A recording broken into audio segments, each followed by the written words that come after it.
ये जो आज शिखर वार्ता द्विपक्षीय भारत और चीन के बीच में हुई है, इसको पूरे विश्व में इसको आकलन किया जा रहा है।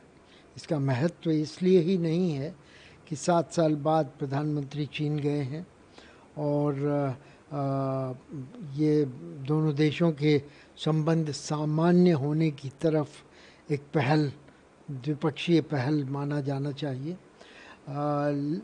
इसके अलावा ये इसका परिप्रेक्ष्य और भी बढ़ जाता है इसकी गहराई के हिसाब से, क्योंकि इस समय विश्व ट्रंप की टैरिफ वॉर झेल रहा है।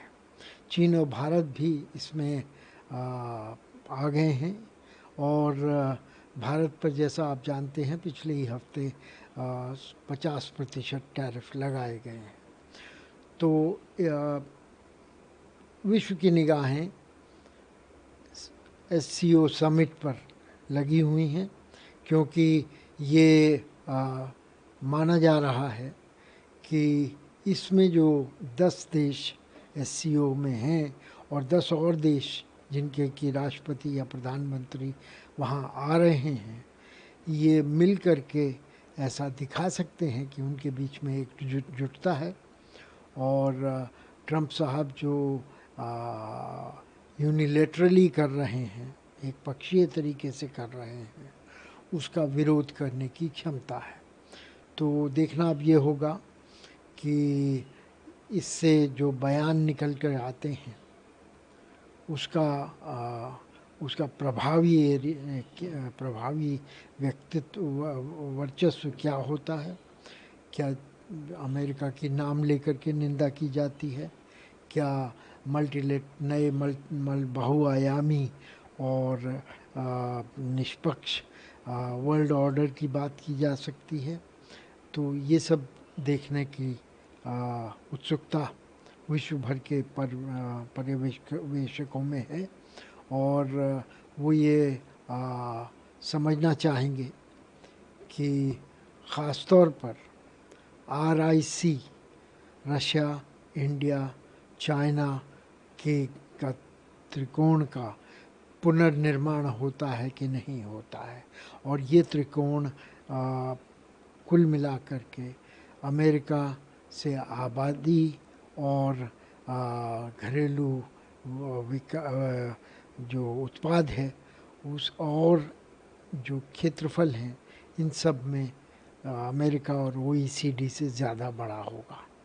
तो इनको देखना होगा कि ये किस तरह का सामंजस्य लाते हैं आपस में, और क्या एक त्रिकोण अमेरिका विरोधी दिशा में काम करने को बनता है। जहाँ तक भारत का सवाल है, मुझे नहीं लगता कि भारत किसी अमेरिका विरोधी गतिविधि में अपना पूरा समर्थन देगा। इसका विदेश नीति, जैसा आप जानते हैं, एक्सट्रीमिस्ट नहीं है, न इधर की न उधर की, किसी अमेरिका के गुट में भी वो नहीं रहा है। और रूस के साथ लंबे अवधि के संबंधों के बावजूद भी कोई ऐसा रक्षा का समझौता नहीं हुआ है कि म्यूचुअल डिफेंस की बात करें। तो ये सब देखते हुए मुझे ये लगता है कि ये एक सॉफ्ट पावर का डिस्प्ले होगा और इस सॉफ्ट पावर को अगर हार्ड पावर के साथ मिलाया जा सके, सम्मिलित किया जा सके, तो अमेरिका के लिए एक तगड़ा और व्यापक संदेश जा सकता है कि आप अकेले ही दुनिया भर के लिए फैसले नहीं कर सकते। सर, अमेरिकी राष्ट्रपति आगामी यात्रा रद्द करने की योजना बना रहे हैं, ऐसा एज पर रिपोर्ट न्यूयॉर्क टाइम्स की रिपोर्ट के अनुसार जानकारी आई है। यह बदलाव नई दिल्ली के व्यापारिक तनाव के बीच आया जब ट्रंप ने व्यापारिक साझेदारी पर 50% टैरिफ लगाने की घोषणा की है। ये दौरा रद्द होना कितना बड़ा झटका है भारत के लिए? ये अभी तो मेरे ख्याल से ये अटकलबाजी है, क्योंकि मेरे ख्याल से नवंबर में जो क्वाड की मीटिंग समिट होने वाली है वो अभी काफ़ी दूर है, उसके शायद न्योते भी अभी तक नहीं गए होंगे। तो न्योते जाए बिना कैसे कोई कह सकता है कि न्योता रद्द कर दिया गया है, विज़िट नहीं होगी। अभी तो मेरे ख्याल से अगले महीने जब प्रधानमंत्री न्यूयॉर्क जाएंगे तो मैंने ऐसा सुना है कि वे ट्रंप साहब से मिलेंगे, तो उसके बाद देखा जाएगा कि क्या होता है और किस तरह से आपस में जो व्यापारिक तनाव है उससे निजात ली जा सकती है। सर लास्ट सवाल, पीएम मोदी ने मन की बात किया कि इस समय पूरा देश गणेश उत्सव की धूमधाम और उल्लास मना रहा है। आपको त्योहारों में कभी नहीं भूलना चाहिए कि स्वदेशियों आप उत्पाद हमें अपनाने हैं, स्वदेशी को नहीं भूलना है। आने वाले दिनों में भी उत्सव का सिलसिला जारी रहेगा। इन त्योहारों के बीच आपको स्वदेशी के आह्वान को नहीं भूलना चाहिए।